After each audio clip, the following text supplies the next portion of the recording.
Having a push day in your training week is a smart way to organize your exercises and make sure your training is as efficient as possible. Hey, I'm Sean Hyson, Editor-in-Chief of Onnit, and I'm going to explain the concept of push day workouts.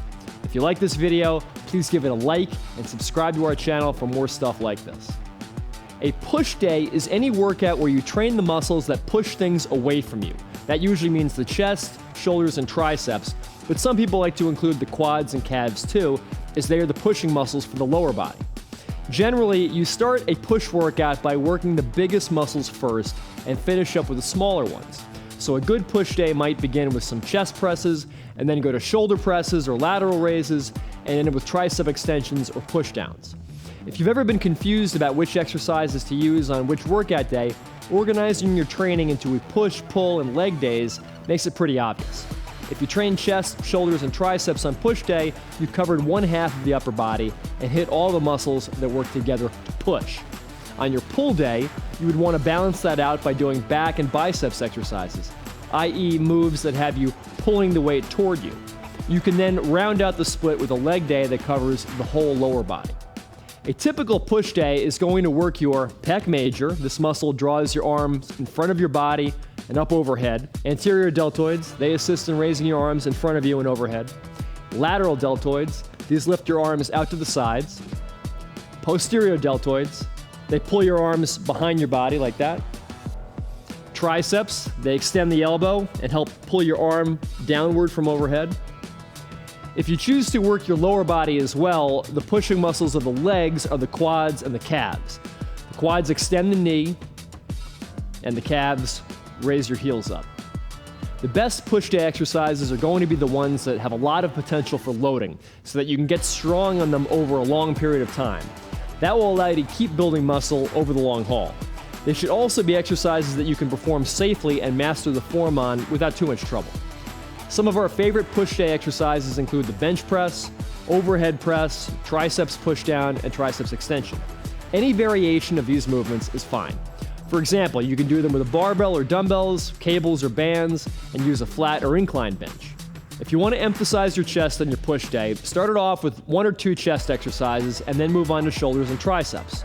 Here's an example of a chest-focused push day. 1. Bench press. 2 sets, 5 to 8 reps. 2. Low to high cable fly. 2 sets, 5 to 10 reps. 3. Cable lateral raise. 2 sets, 5 to 10 reps. 4. Lying dumbbell triceps extension. 2 sets, 5 to 10 reps. If you want to prioritize shoulder gains, start off with shoulder-focused exercises and then go on to your chest and triceps. Here's an example of a shoulder-focused push day. 1. Cable rear delt fly. 2 sets, 5 to 10 reps. 2. Cable lateral raise. 2 sets, 5 to 10 reps. Neutral grip overhead press. 2 sets, 5 to 8 reps. 4. Dumbbell bench press. 1 set, 5 to 10 reps. 5. Cable push down. 2 sets, 5 to 10 reps. The beauty of a push day is that the name itself tells you what to do. That is, just do pushing exercises. Your push day is not a time to do more curls because you think your arms need work or back exercises that you should be leaving for your pull day. Just keep it simple and limit yourself to 1, 2, or at most 3 exercises for a given muscle group. Understand that there's a lot of carryover between push exercises, so you don't have to do so much work overall. What I mean is your chest exercises are going to work your shoulders automatically, and any pressing you do is going to hit your triceps as well, so don't get carried away. Focus on progressive overload in your workouts. That means that you should regularly try to increase the weight you're lifting or the number of reps you can perform for each move you do. And the workouts I outlined earlier, what you should do is start out with a weight that allows you 5 reps with maybe 1 or 2 in reserve. In other words, you do your set with a weight that you could perform 6 or 7 reps with, but stop at 5. Try to add a rep every time you repeat the workout, and when you reach 10 reps, increase the weight by 2.5 to 5 pounds and start back at 5 reps again. Adding too much weight before you're ready is asking for injury, and so is doing too much volume. You only need a set or 2 per exercise to get stronger, and getting stronger will lead to bigger muscles over time. You don't have to do all the so-called standard basic exercises to build muscle, nor do you have to do the old school barbell lifts. As your training evolves through the years, your goals change, or you develop injuries that you need to work around, and your selection of exercises will need to change as well. Instead of the bench press, you can target your pecs with dumbbell presses, cable chest presses, a variety of push-up exercises, and machines. In place of overhead presses with a barbell, you can use a landmine press or a kettlebell press. I'll take you through some alternatives to some of the exercises I laid out earlier so you can customize your push day workouts to your body's needs. Sometimes you don't feel focused and alert in the gym, and your workout can suffer as a result. Alpha Brain pre-workout was designed specifically for athletes and gym goers and supports focus, power, and endurance. It's the ultimate way to charge up your mind and body. Use the coupon code GETONNIT to get 10% off Alpha Brain pre-workout at onnit.com. Now back to the video. So we're going to use a landmine apparatus. If you don't have one of those, you can use the hole in a barbell plate. That might work, or wedge the opposite end of the bar in the corner of a room. Set up the barbell in your landmine, place the plate on it, then put a collar on the end. Just not so much to hold the plate in place, but to hold this handle. I'm going to use the V-grip handle you're probably familiar with from seated cable rows. I'm going to hook it on the other side of the barbell up against the collar here. Sitting on the bench, 90-degree angle, the hips and the knees. Hook the handle, pick it up, start at chest level, press overhead. Press overhead. Elbows are in tight on the way down. Try not to move your torso. Don't lean into it like this. Sit tall and press. Basically like a machine neutral grip, overhead or incline press. Now what that does is it's the same basic arc that you take in an incline press. Your arms are going up like this. That means you're working the clavicular head of the pectoral that goes down like this, upper chest. What's nice about this is it's going to be hardest at the bottom, and the resistance is going to drop off as the bar gets more vertical and you're pressing up. So it's a little lighter at the top, but real hard at the bottom, so it's going to emphasize that upper chest. Really just an alternative to an incline press. If you're tired of doing those, might be a little bit more shoulder friendly. Try it out, see how you feel. Sometimes you go by feel and you find exercises that work your body in a different way, and you like a lot more than the more standard conventional ones.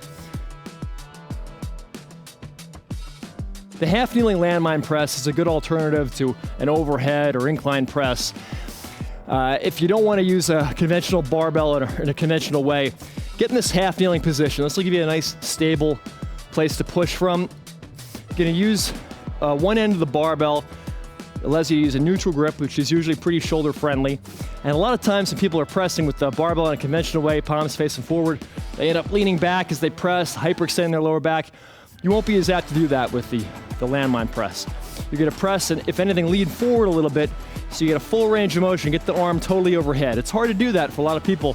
Get the arm straight overhead when they're pressing a barbell, when it's horizontal, but in this vertical configuration, you can really get into a full overhead position, work that shoulder with a full range of motion in a much more shoulder-friendly way. It also allows you to rotate your scapula as you're coming up, which you can't do when you're lying down on a bench pressing. Your shoulders are pinned behind you, your shoulder blades can't move. This allows you to really move the shoulder blade as you press, which is a very natural motion. It's also great if you're a pitcher or any kind of overhead athlete or throwing athlete. It trains that shoulder in a very functional way. So here's the half kneeling landmine press. So get in the half kneeling position, 90-90 with your hips and your knees. The tip of the barbell should line up pretty much right behind your back knee or your hamstring here. You're gonna pick it up, start in the top position, grab it around the very end of the bar. Other arm can be out for stability. Bring it down, coil that spring as you come down. Think about loading up your shoulder, loading up your lat, and as you press, lean into it a little bit so your arm is almost straight overhead or as far as you can comfortably go. Keeping the core tight. So I'm not extending as I come up, not extending the back. Ribs are down, core is tight. Push forward as you lift up. The bottoms-up kettlebell overhead press is a good option if you really want to work shoulder stability. If you've got maybe a torn labrum or some other kind of shoulder injury, you might find that this allows you to press without that aggravating so much. And it might also actually help develop the stability in your shoulder so that you can do other more conventional pressing exercises without pain. You're just going to take the kettlebell, preferably a light one, and grip the end of it as hard as you can. Start straight here, elbow about 90 degrees, press overhead. All the way up. Yeah, it's going to work your grip too. To squeeze it really, really hard. Try to avoid hyperextending the back. Don't let the ribs flare out. You can use your other hand out. Make a fist. Give you a little more stability. You can do that seated, standing, or against the bench, depending on how much stability or challenge you want. Here's 3 moves you can do to warm up your shoulders, your upper back, your elbows for some strong pushing exercises. Let's start with band dislocations, number 1.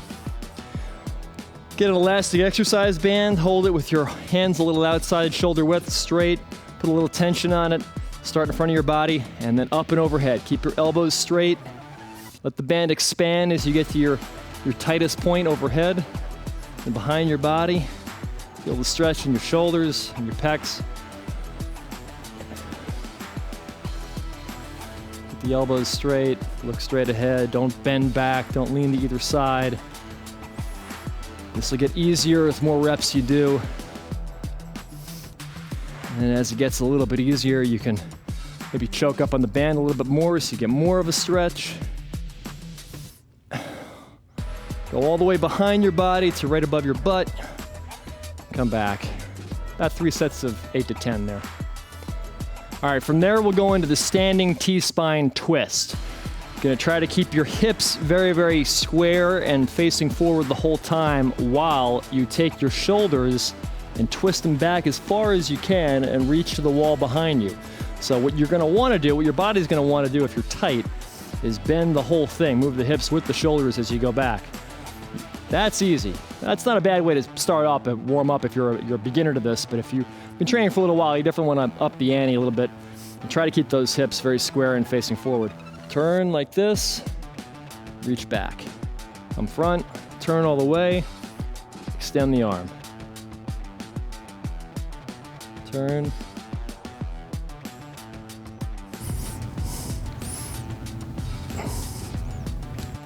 Last, we'll do elbow circles. Very simple.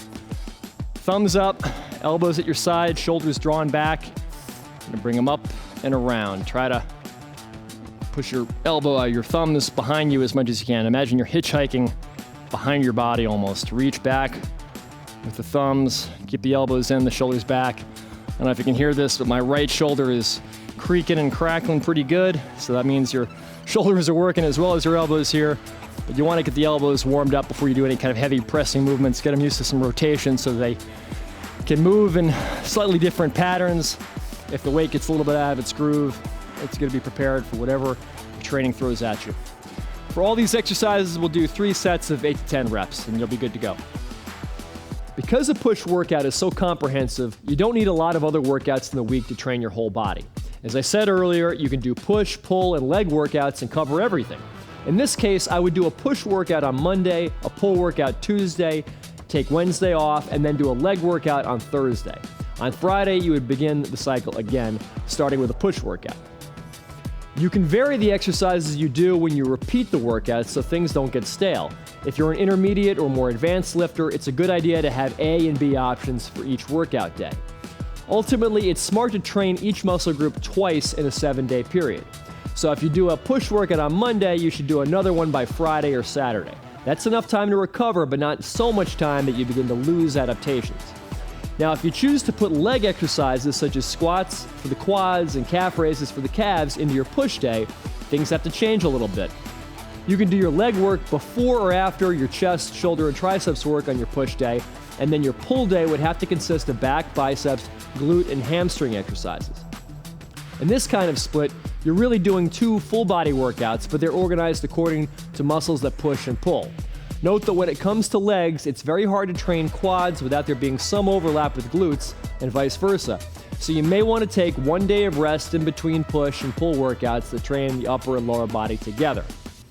Thanks for watching. If you like this video, or you just like me, please give me a thumbs up and subscribe for more content. And if you didn't like the video, well, subscribe anyway so you can see if we do it any better the next time. There's also an article that explains everything about push days. Click on the link in the description below.